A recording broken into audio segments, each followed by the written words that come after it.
لتسلكوا منها سبلا فجاجا قال نوح رب إنهم عصوا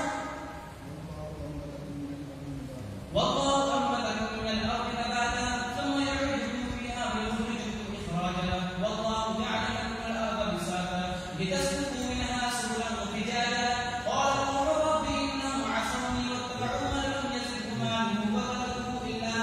وولده إلا خسارا ومكروا مكرا كبارا وقالوا لا تذرن آلهتكم ولا تذرن ودا ولا سواعا ولا يغوث ويعوق ونسرا وقد أضلوا كثيرا ولا تزد الظالمين إلا ضلالا مما خطيئاتهم أغرقوا فأدخلوا نارا ولم يجدوا لهم من دون الله أنصارا وقالوا رب لا تذر على الأرض من الكافرين ديارا إنك إن تذرهم يضلوا عبادك ولا يلدوا إلا فاجرا كفارا رب اغفر لي ولوالدي ولمن دخل بيتي مؤمنا وللمؤمنين والمؤمنات ولا تزد الظالمين إلا تبارا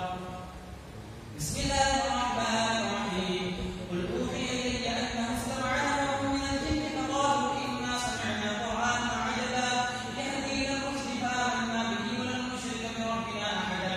وأنه تعالى جد ربنا ما اتخذ صاحبة ولا ولدا وأنه كان يقول سفيهنا على الله شططا وأنا ظننا أن لن نقول الإنس والجن على الله كذبا وأنه كان رجال من الإنس يعوذون برجال من الجن فزادوهم رهقا وأنهم ظنوا كما ظننتم أن لن يبعث الله أحدا وأنا لمسنا السماء فوجدناها مليئة حالة شديدا مرشوبا